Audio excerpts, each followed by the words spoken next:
Hey, let me see your hands. Get down on the ground. Get on the ground. Roll your hands. Roll on your stomach. Oh, my God. Stop resisting. Stop resisting. You're going to get tased. You're going to get tased and you'll stop. Give me a hand. He had been a teacher for over 2 decades. Every morning, he walked into a school gymnasium and stood in front of children. Parents trusted him with their kids. The school system trusted him. The community trusted him.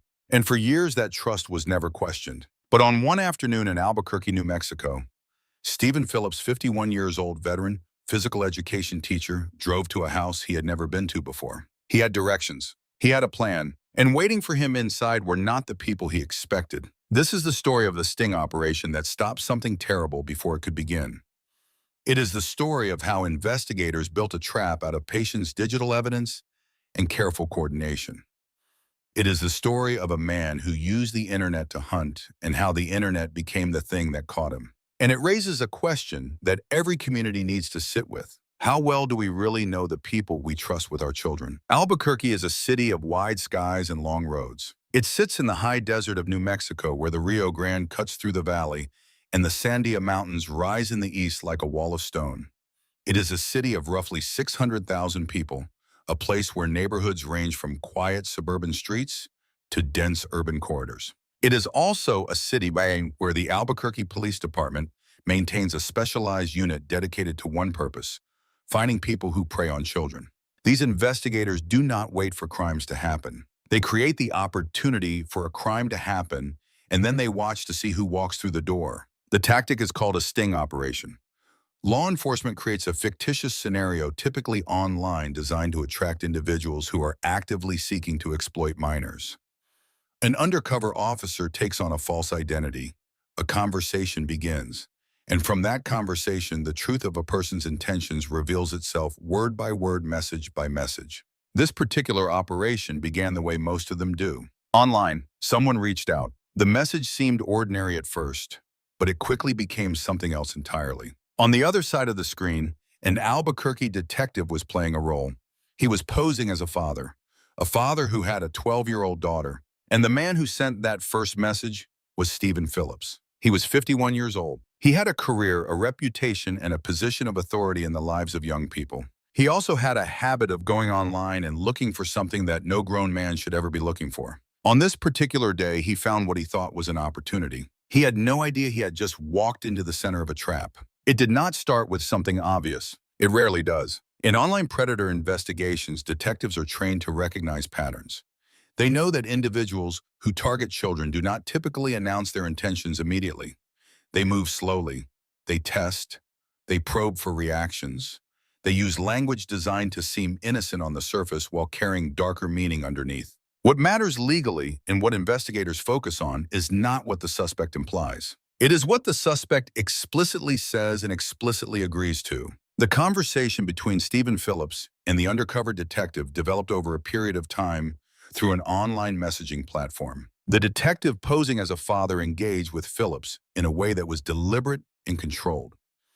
He allowed Phillips to guide the direction of the conversation. He did not entrap Phillips by initiating sexual topics. He waited. He responded. He documented every word. And Phillips provided those words himself. As the conversation progressed, Phillips began expressing interest in the man's daughter. Not casual interest, not parental or professional interest, the kind of interest that no adult should ever express about a 12-year-old child. He began discussing meeting up. He began discussing what that meeting would involve. The detective, still in character as the father continued to engage. He asked questions. He maintained the scenario.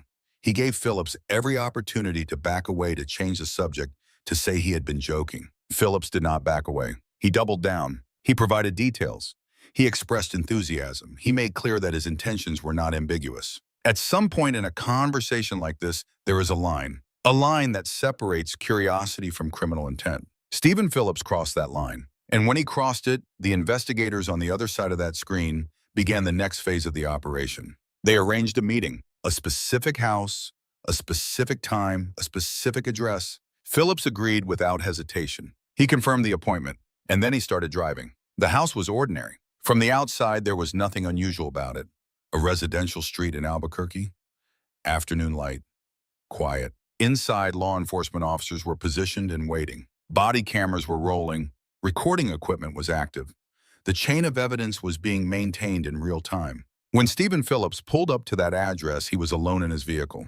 He had navigated to the location. He had found the house. He got out of the car. He walked toward the front door, and that is when everything happened at once. Albuquerque Police Department officers emerged. Commands were given loudly and clearly. The entire arrest was captured on body camera footage, every second of it, from the moment Phillips crossed the threshold of the property to the moment he was placed in handcuffs. Phillips did not run. There was nowhere to run. He did not fight. The officers were already on him before he had time to process what was happening. Within seconds, Stephen Phillips, gym teacher, 20-plus-year veteran of working with children, was in custody. His hands were cuffed behind his back. The house he had driven to for the purposes he had agreed to online was not what he thought it was. There was no father. There was no daughter. There was only law enforcement. And there was the evidence of everything he had said and everything he had done to get himself to that front door. The arrest itself lasted less than a minute, but the consequences of that minute would reshape the rest of Stephen Phillips' life. What happened next in the interrogation room revealed something even more unsettling than the arrest itself. Once a suspect is taken into custody in an operation like this, the process moves quickly. Phillips was transported. The officers involved in the arrest documented everything. Body camera footage was reviewed. The digital evidence, the complete record of the online conversation, was preserved. Chain of custody protocols were followed precisely. This is not television. In real investigations, the hours after an arrest involve a tremendous amount of paperwork, protocol, and preparation. Every piece of evidence has to be handled correctly because defense attorneys will look for any procedural error, any gap in documentation, any moment where the collection of evidence deviated from the established rules. The investigators who ran this sting operation were experienced. They had done this before. They knew that the arrest was only the beginning.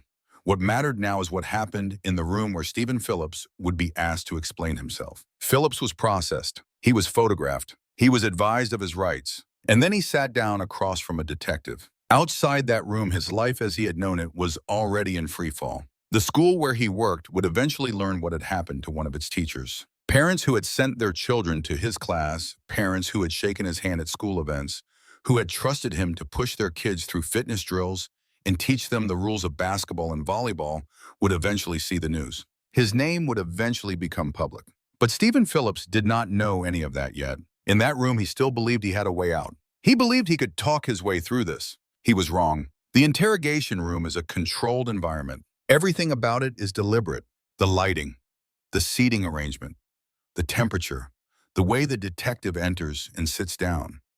Even the silence, the pauses, the moments when nothing is said are tools. Experienced interrogators know that most people, when placed in that room, feel an overwhelming need to fill the silence, to explain, to justify, to rationalize. And rationalization is often the most revealing thing a suspect can do. When the detective sat down across from Stephen Phillips, the body camera was still rolling. Phillips had already been advised of his rights. He had chosen to speak. That choice would cost him significantly. The detective began methodically. He introduced the situation calmly. He acknowledged that Phillips was in a difficult position. He did not yell. He did not accuse. He used the tone of someone who simply wanted to understand what had happened, who had all the time in the world and was genuinely curious about how a 51-year-old gym teacher ended up in that house on that afternoon. Phillips responded. He started talking, and almost immediately the shape of his defense became visible. He did not deny being in the conversation. He could not deny it. The messages existed. They were time-stamped. They were linked to his accounts. Instead, Phillips began constructing a different kind of argument. He suggested that he had not really meant what he said. He suggested that he had been curious about how these operations worked. He suggested, with remarkable composure for a man sitting in a police interrogation chair, that he had come to the house not to do what he had agreed to do, but to see if the situation was real. He framed himself as an investigator of sorts, as someone who was testing the scenario, as someone who had never truly intended to follow through. The detective listened. He nodded at appropriate moments, and then he began very carefully to dismantle each piece of that story. There is a particular kind of deflection that investigators encounter frequently in cases like this. It has been studied extensively in criminology and psychology. When confronted with undeniable digital evidence of predatory communication, some suspects do not deny the words. Instead, they reframe the intent behind the words. They introduce ambiguity where none actually existed. They use language that sounds reasonable, words like curious, testing, exploring, to suggest that a darker purpose was never truly present. Stephen Phillips employed this strategy consistently throughout his interrogation. He told the detective that he had engaged in the online conversation out of curiosity. He said he wanted to understand how sting operations worked. He said that when he agreed to meet, when he confirmed the address, confirmed the time, drove across Albuquerque to a specific residential location, he was not going there with harmful intent. He was going there, he claimed, to see if it was real. The detective probed this explanation carefully. He asked Phillips why, if he was simply curious, he had not contacted law enforcement directly to ask about sting operations. Why he had not used other legitimate means to satisfy that curiosity. Why his messages had contained explicit expressions of intent rather than the cautious exploratory language of someone who was merely curious. Phillips did not have clean answers to these questions. He pivoted. He added new layers to the story. He introduced the idea that he had been going through a difficult time personally. He used language that suggested vulnerability, that suggested confusion, that suggested he was not quite himself. Throughout all of this, the detective did not raise his voice. He simply kept asking questions. And the answers, the contradictions, the evasions, the moments when Phillips's composure cracked and he had to reset were all recorded. Every word, every shift in body language, every pause. What Phillips chose not to say was as important as what he said. He never offered a genuine explanation for why a man with no investigative role and no law enforcement connection would conduct his own private test of a sting operation by driving to an address he had agreed to visit for explicitly stated harmful purposes. He never adequately explained the specificity of his messages. He never explained why a curious person would need to arrive at a location rather than simply stop communicating once his curiosity was satisfied. The story he told did not hold together, and the detective knew it. The case was already building itself around the evidence that already existed. The interrogation was adding to that evidence in ways Phillips did not seem to fully grasp. The investigation outside that room was simultaneously piecing together everything else that would eventually be used against him. Sting operations do not rest entirely on what happens in the interrogation room. By the time a suspect sits down across from a detective, the core of the case is often already assembled. The digital evidence in a case like this is extensive. Every message sent through an online platform generates metadata, timestamps, IP addresses, device identifiers, account registration information. The chain of digital communication between Stephen Phillips and the undercover detective was not a handful of vague exchanges. It was a documented record of escalating specific explicit communication that established intent beyond any reasonable ambiguity. Investigators working cases of this nature are trained in digital forensics. They know how to preserve evidence from online platforms in ways that are legally admissible. They know how to document the progression of a conversation, not just the most egregious moments, but the entire arc, showing how one message led to the next, how Phillips guided the conversation in specific directions, how he confirmed and reconfirmed his intentions at multiple points. The drive to the house was itself a piece of evidence. Phillips had not stumbled upon the address. He had received it. He had confirmed the appointment. He had navigated to the location. His physical presence at that specific address at that specific time was consistent with one thing and one thing only: the intent he had expressed in the messages that preceded the meeting. Defense attorneys in cases like this often challenge the sting operation itself. They argue entrapment. Entrapment, in legal terms, is a specific concept. It does not mean that law enforcement created an opportunity for a crime. It means that law enforcement induced someone to commit a crime they would not otherwise have committed. The distinction is critical.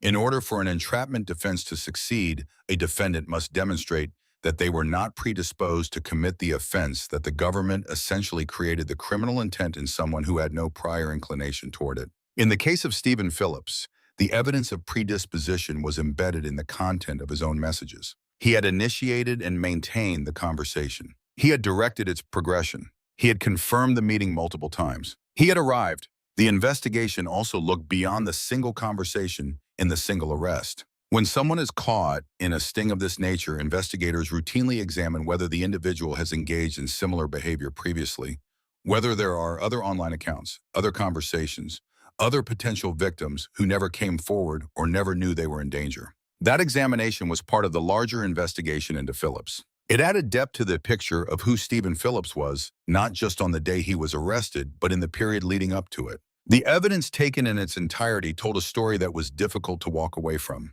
Phillips was charged, and the process of accountability moved forward. Stephen Phillips faced serious criminal charges arising from the sting operation. The primary charge was attempted criminal sexual contact of a minor, a charge that reflects the law's recognition that the crime does not require the actual presence of a victim to be prosecutable.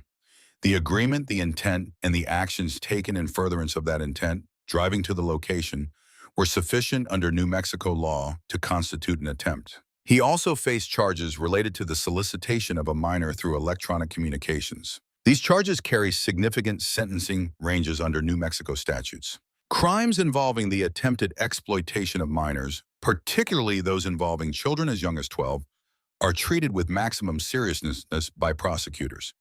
The youth of the intended victim is an aggravating factor. The use of electronic communication to facilitate the offense is an aggravating factor. The defendant's position of trust and authority in the lives of children is considered in the broader context of the case, even when it is not explicitly an element of the charge. Phillips's career as a physical education teacher, a career built entirely on his proximity to children, on parents' faith that he was a safe and responsible adult in their children's lives, became a painful backdrop to every aspect of the legal proceedings. The school district was notified. Phillips was removed from his position. His teaching license came under review. The professional world he had inhabited for decades, the gymnasium, the school hallways, the after-school sports programs, the parent-teacher nights closed itself off from him entirely. The legal proceedings moved through the New Mexico court system. At each stage, the digital evidence formed the backbone of the case against him. The body camera footage from the arrest documented the moment of his capture. The interrogation footage documented the inadequacy of his explanations. And the messages themselves, the record of what Stephen Phillips had written unprompted to what he believed was the father of a 12-year-old girl, documented his intent in his own words, in his own voice, with his own timestamps. Justice in cases like this is not swift. The process is slow and deliberate, but it moves. And the outcome for Stephen Phillips reflected the severity of what he had set out to do on the day he drove to that house. Interrogation footage in cases of this nature is rarely comfortable to watch. It is also rarely simple. When we observe Stephen Phillips in that room, watching his body language shift, listening to the progression of his explanations, noticing the moments when his composure holds and the moments when it doesn't, we are watching something that psychologists and criminologists have studied carefully. The curiosity defense is not unique to Phillips. It appears with striking regularity in interrogations of individuals caught in online predator sting operations. Researchers who study the psychology of online predatory behavior have noted that this kind of rationalization often reflects a phenomenon called cognitive distortion. In this context, cognitive distortion refers to a pattern of thinking in which an individual reframes their behavior in ways that minimize harm, justify intent, or redirect responsibility. The person genuinely believes or convinces themselves to believe that their actions are less serious than they are, that they meant no real harm, that they would have stopped at some point, that circumstances rather than character explain what they did. The challenge with cognitive distortion is that it can be performed convincingly. Phillips, sitting in that interrogation room, appeared calm and articulate for long stretches of the interview. He used measured language. He engaged with the detective's questions rather than refusing to answer them.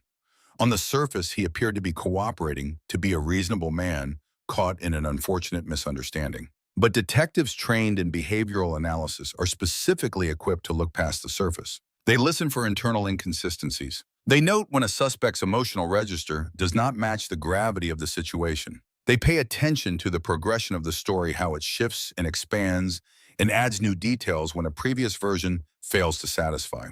In Phillips's case, several of these markers were present. His affect, the emotional tone of his responses, was notably controlled for someone in the position he was in. This is not automatically indicative of guilt. People respond to high-stress situations in different ways. But when considered alongside the content of his messages, the specificity of his planning, and the fact that he drove to the address rather than disengaging at any point, The controlled presentation in the interrogation room added another layer to the picture. There is also the question of grooming behavior in a broader sense. Experts in child protection and predatory psychology have consistently noted that individuals who abuse positions of trust, teachers, coaches, clergy, counselors, often develop a parallel public persona that is deliberately constructed to be beyond reproach. This persona serves a functional purpose. It creates social insulation. It makes accusations harder to believe. It ensures that the community responds to an arrest not with immediate acceptance but with shock and denial. Not him, he was such a good teacher. He was always great with the kids. I never would have believed it. These reactions, painful as they are part of the pattern. They are not evidence that the person is innocent. They are evidence of how effectively a double life can be maintained. What the interrogation of Stephen Phillips ultimately reveals is not a man who made a single impulsive mistake in a moment of weakness. The digital record shows planning. The multiple confirmations of the meeting show deliberation. The drive across the city shows commitment. And the curiosity explanation constructed and articulated in real time under pressure shows a mind that even in the moment of being caught was still working to protect itself from the full weight of accountability. That is not curiosity. That is something else entirely. In this case, there was no victim in the traditional sense. The 12-year-old girl in the conversation was not real. She was a fictional construct created by law enforcement to identify and stop someone who was actively seeking to harm a child. The operation succeeded. The harm was prevented. But preventing harm is not the same as saying that harm was not attempted. And it is worth pausing here, pausing in the way that good documentary storytelling requires to think carefully about the child who was not there. Because somewhere in Albuquerque and in every city in America, there are 12-year-old girls who are real. They go to school, they have gym class, they trust their teachers. They do not fully understand the landscape of danger that exists in the digital world. They do not know that the platforms they use for entertainment and social connection are the same platforms that predatory adults use to find them. They do not know how to recognize the early signs of grooming, the escalating personal questions, the suggestions of special treatment, the slow erosion of appropriate boundaries that happens so gradually it does not feel like anything sinister until it is already far along. They trust because trust is natural for a child. They trust their teachers, especially adults selected by institutions vetted by background checks, given authority over the physical and developmental well-being of young people. The child who was never in that house deserves to be thought about. She deserves to be the reason we tell this story, not as a cautionary tale about the dangers of the internet in the abstract, but as a specific concrete reminder that the people who prey on children are not strangers in the obvious sense. They are coaches, they are tutors, they are neighbors, they are teachers with 20 years of experience, in a room full of trophies, and a reputation that no parent would ever think to question. The sting operation that caught Stephen Phillips was not just a law enforcement success. It was a moment of protection for every child who was never in that house.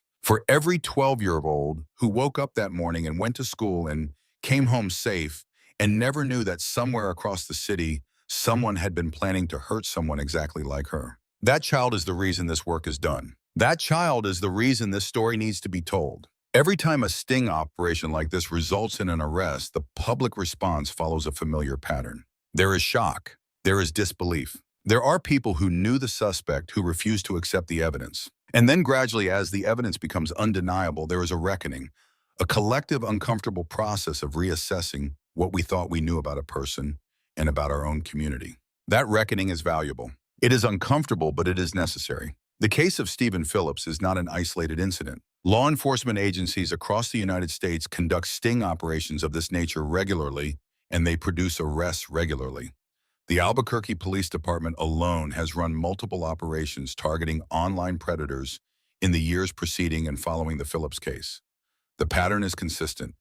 The targets come from all walks of life, all ages, all professional backgrounds, all income levels. There is no reliable demographic profile of a predator that allows us to look at a person and confidently say that person is not a threat. What the research does tell us is that predators frequently gravitate toward positions that provide legitimate, socially sanctioned access to children. Education is one of those fields. Coaching is one of those fields. Youth ministry, tutoring, childcare mentorship programs. These are all fields that provide cover for individuals who are motivated to find proximity to children. Most people who work in these fields are exactly what they appear to be, dedicated, caring professionals who have chosen their work out of genuine commitment to young people. But the existence of that majority does not eliminate the minority. The existence of trust does not eliminate the risk. What the Phillips case tells us practically is this. First, trust is not the same as verification. Trusting someone because they have worked in a school for 20 years is not the same as knowing that person is safe. Background checks have limits. Professional credentials have limits. Community reputation has limits. The only thing that has no limit is the willingness to remain vigilant and to take warning signs seriously, especially when the person displaying those signs is someone we thought we knew. Second, the internet does not lie, but it does conceal. The conversations that Stephen Phillips had online were invisible to the people in his professional life. They were invisible to his colleagues. They were invisible to parents. They existed in a private digital space that felt to Phillips like a space without consequences. He was wrong. But the instinct that led him to believe he was operating without scrutiny is the same instinct that makes this kind of behavior so dangerous and so persistent. Children who are targeted online are targeted in that same space of perceived privacy. Teaching children about digital safety is not a one-time conversation. It is an ongoing process that needs to evolve as the platforms evolve. Third, sting operations work. They are controversial in some quarters, and they are not without their procedural and ethical complexities. But the evidence from cases like this is clear. By creating the opportunity for a predator to act on their intentions and then catching them in the act, law enforcement is preventing real harm to real children. The argument that someone might not have followed through is precisely the kind of argument that Phillips himself made in the interrogation room.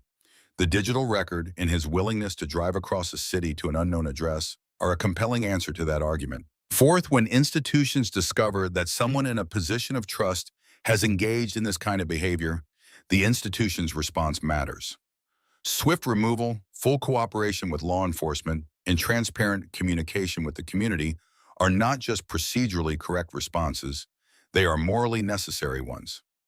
The school district's response in the Phillips case is worth examining as a model for how institutions should handle these situations, not as a judgment on any specific administrator's choices, but as a reminder that protecting children requires institutional courage as well as individual vigilance. The broader social lesson of this case is not that we should distrust every teacher or every coach. It is that we should understand that trust, however reasonable, requires a foundation of ongoing accountability. And that accountability cannot rest entirely on institutions. It requires all of us. Stephen Phillips drove to a house on an ordinary afternoon in Albuquerque, New Mexico. He had made his decision. He had made it over the course of many messages on many occasions across a digital conversation that left no room for misinterpretation. He had confirmed it, reconfirmed it, and then physically acted on it. He drove through the streets of his own city, the city where he worked, where he was known, where he had spent decades standing in front of children with the full trust of their parents. And he drove to that address with a purpose that he would spend the next several hours of his life trying to explain away. The officers waiting for him did not allow the explanation to become the story. The evidence did not allow the explanation to become the story. What became the story instead was the arrest, the interrogation, the case, the accountability, and the quiet, crucial truth at the center of all of it, that the 12-year-old girl he thought he was going to meet was never there. And because she was never there, something that could have been devastating never became real. That matters. That is worth saying out loud. The people who run operations like this, the detectives who spend hours in character building false personas and maintaining the psychological endurance required to sit across from someone like Stephen Phillips and ask questions with a steady voice, they are doing something that is unglamorous and often invisible. They do not stop crimes that have already happened. They stop crimes that are about to happen. They stand between the predator and the child in the digital space where that confrontation is quietly taking place, and they pull the predator into the light. That work is necessary. That work saves lives. Before we close, there is one question worth leaving with. Stephen Phillips spent more than 20 years in a career defined by access to children. Every year of those 20 years, there were children in his gymnasium. Parents who dropped them off. Parents who picked them up. Parents who never thought to wonder. We do not know the full scope of who Stephen Phillips was before the day he was arrested. The investigation looked for answers. But some questions in cases like this do not get complete answers. And that incompleteness, that uncertainty about what came before the day the camera started rolling, is part of what makes this case so difficult to sit with. To every parent watching this, your instincts matter. Your questions matter. The conversation you have with your child tonight about who they talk to online and what they should do, if that conversation ever makes them uncomfortable, matters more than you may realize. And to every educator, every coach, every person in a position of trust with children, the trust that has been extended to you is not a right. It is something given in good faith by people who are choosing to believe in you. Protect it. If you are struggling with something you cannot explain with impulses you know are wrong, there are resources, there are hotlines, there are ways to get help before a decision gets made that cannot be undone. The door to accountability does not only swing one way. And for those who are willing to walk through it before harm is done, there is still a different kind of story to tell. Stephen Phillips did not walk through that door. He drove to a different one, and when it opened, it was not what he expected.